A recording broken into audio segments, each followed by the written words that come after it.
The 1971 Mr. Olympia remains one of the most controversial events in bodybuilding history. That year, the IFBB sought to enforce stricter control over athlete participation, disqualifying several top competitors, including Sergio Oliva, Roy Callender, and Franco Columbu, for appearing in rival NABBA events earlier in the season. The ruling left Arnold Schwarzenegger as the only major contender eligible to compete. With no serious opposition, he performed a short posing routine and was awarded his second consecutive Sandow Trophy by default. Fans and fellow athletes heavily criticized the outcome, calling it a hollow and politically motivated victory that prioritized federation power over true competition. The IFBB defended the decision as a necessary step toward professional legitimacy, arguing it helped establish the organization's authority. Still, many referred to it as the Paper Olympia, claiming it symbolized how administrative politics, not physique comparison, determined the winner. The 1971 contest ultimately exposed the growing struggle between bodybuilding federations and became a defining moment in the sport's evolution toward centralized control and professionalism. The 1972 Mr. Olympia in Essen, Germany, produced one of bodybuilding's most debated outcomes. It was the long-awaited rematch between Arnold Schwarzenegger and Sergio Oliva, two legends representing opposite ideals. Sergio entered with incredible muscle density, width, and mass that few could rival, while Arnold arrived leaner, sharper, and more refined,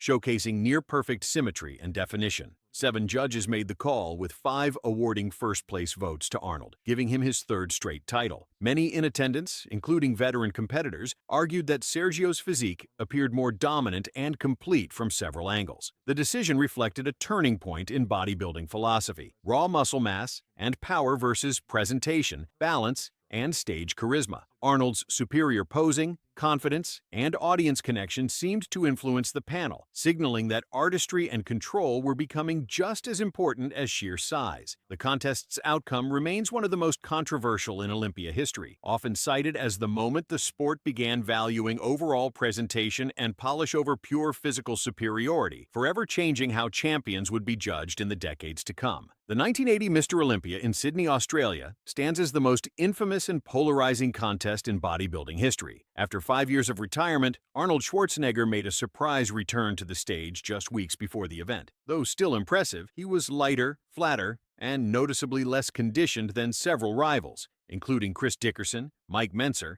and reigning champion Frank Zane. Despite this, Arnold was declared the winner, sparking outrage throughout the auditorium. Booing erupted as many competitors accused the IFBB of favoritism, claiming Arnold's fame and influence swayed the judges. Several athletes, including Mentzer, boycotted future Olympias in protest. In later interviews, even some officials admitted inconsistencies in how physiques were scored, since judging standards were not yet clearly defined. The incident severely damaged the IFBB's credibility and forced later reforms toward more transparent scoring systems. The 1980 Olympia remains a defining cautionary tale, an event where charisma, legacy, and political power appeared to outweigh on-stage performance, leaving a permanent scar on the sport's reputation and shaping how fans and competitors viewed Olympia judging for decades.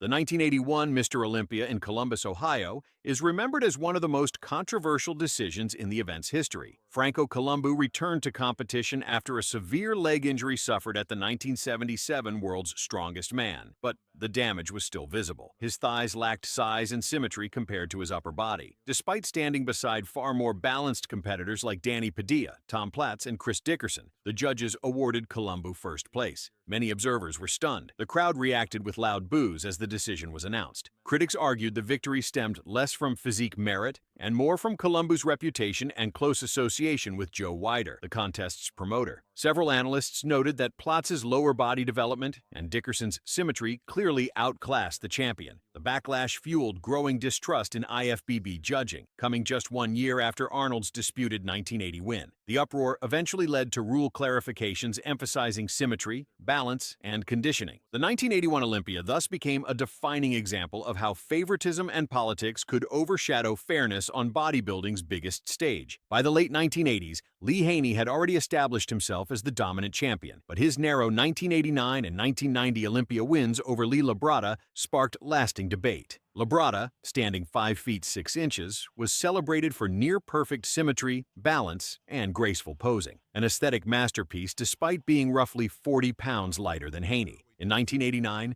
the scoring was razor-thin, separated by only a few points. Many fans and analysts believed Labrada's superior lines and conditioning captured the essence of bodybuilding, while Haney's larger frame reflected the growing mass monster movement favored by judges. When the two clashed again in 1990, Labrada once more displayed flawless proportion and sharp detail, but Haney's overwhelming mass and density earned him his 7th title. Critics argued that these decisions revealed a philosophical split within the IFBB. Should bodybuilding reward artistic presentation and symmetry, or celebrate the pursuit of maximum size? The back-to-back outcomes cemented Haney's dynasty, but also symbolized the sport's internal struggle, a defining era where aesthetics and proportion began losing ground to the emerging ideal of sheer muscular dominance. The 1990 Mr. Olympia marked the IFBB's first and only attempt to introduce official drug testing in professional bodybuilding. Under pressure from the public and media scrutiny over steroid use, the federation aimed to present a cleaner, more legitimate image of the sport. The move, however, produced chaos. Several top athletes reportedly failed pre-contest tests and were barred from competing, while many others drastically reduced their chemical use, resulting in flatter, smaller physiques on stage. Fans immediately noticed the drop in size and hardness, dubbing it the lean year. Although Lee Haney claimed his 7th consecutive title, even his supporters admitted the overall level of conditioning had declined. The event's judging panel faced a dilemma: reward smaller, clean athletes, or maintain the traditional emphasis on mass and density. The backlash was swift, with both fans and competitors criticizing the unrealistic expectations placed on athletes in a sport built on enhancement. By 1991, the IFBB quietly dropped mandatory testing altogether. The 1990 Olympia remains a landmark lesson that reforming the sport's image requires deeper structural change, not a single-year experiment that confuses judges and alienates its core audience. The 1994 Mr. Olympia solidified Dorian Yates' legacy as both a powerhouse and a polarizing figure in bodybuilding. Only weeks before the contest, Yates tore his left biceps during training, leaving a visible deformity that disrupted his symmetry. Despite the injury, he arrived on stage with unmatched mass, granite-like conditioning, and one of the densest backs ever seen in the sport. Judges ultimately rewarded his overall size and conditioning, granting him the title. His closest rival, Shawn Ray, presented a far more aesthetic and balanced look: tight waist, clean lines, and refined symmetry that many believed better represented bodybuilding's artistic ideal. The decision underscored a major turning point in judging philosophy. Sheer mass and extreme conditioning had overtaken beauty,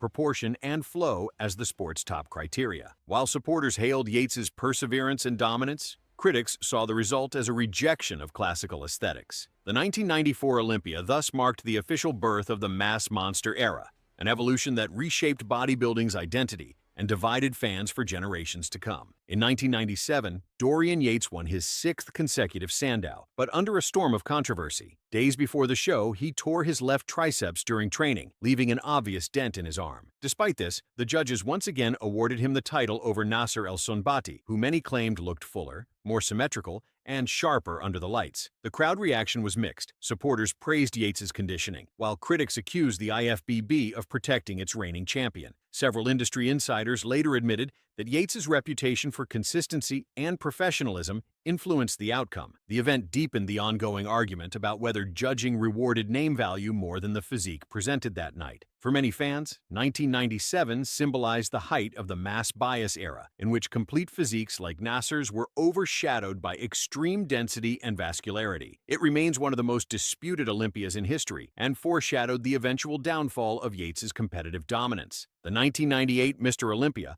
marked one of the most shocking upsets in bodybuilding history and the beginning of the Ronnie Coleman era. Going into the show, Flex Wheeler was the overwhelming favorite, renowned for his flawless symmetry, flowing lines, and balanced proportions that many considered the ultimate example of modern aesthetics. Coleman, meanwhile, had never placed higher than 9th and was largely viewed as a dark horse. However, on contest night, Ronnie unveiled a physique that stunned the industry. Enormous size, granite-like density, and conditioning so extreme it redefined what shredded meant. His glute and back definition were unmatched, and his fullness under the lights made him appear carved from stone. When the judges awarded him the title, Wheeler stood in disbelief, visibly shaken by the result. The decision marked a major turning point, signaling that muscle density and conditioning now outweighed pure shape and elegance. Coleman's victory ushered in an era dominated by mass and hardness, establishing a new gold standard and beginning his legendary 8-year reign as Mr. Olympia. The 1999 Mr. Olympia marked the height of the rivalry between Ronnie Coleman and Flex Wheeler, two athletes representing opposite ideals of bodybuilding. Wheeler entered in the best shape of his career, combining razor-sharp conditioning with elegant symmetry,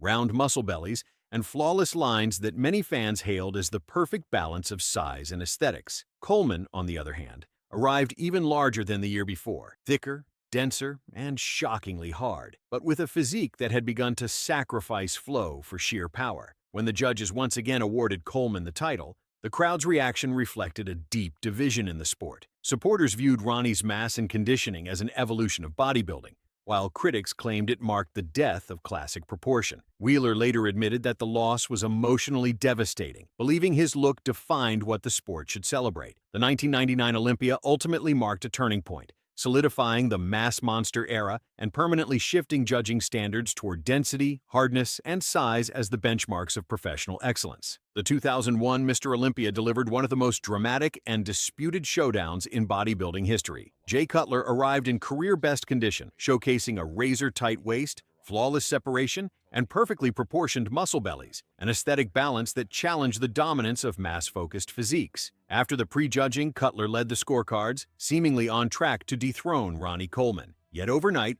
Coleman made remarkable adjustments to his water and carbohydrate levels, stepping on stage for the finals fuller, denser, and with his trademark back thickness restored. The judges narrowly awarded him the win, citing superior muscle maturity and overall stage presence. The decision instantly divided the bodybuilding world. Many believed Jay's conditioning and symmetry represented the sport's future, while others argued Ronnie's mass and density still defined the Olympia standard. The razor-thin margin reignited debate over whether size or aesthetics should prevail on the sport's biggest stage. Though Coleman retained his crown, Cutler's performance elevated him to fan-favorite status, marking the beginning of one of bodybuilding's greatest rivalries and setting the tone for an entire decade of competition between two icons. By 2006, the rivalry between Ronnie Coleman and Jay Cutler had become legendary, two titans representing different philosophies of bodybuilding. Coleman, already an 8-time Mr. Olympia, had tied Lee Haney's record and was seeking an unprecedented 9th title. However, years of punishing training had taken a toll. His trademark lats appeared flatter, his waist thicker,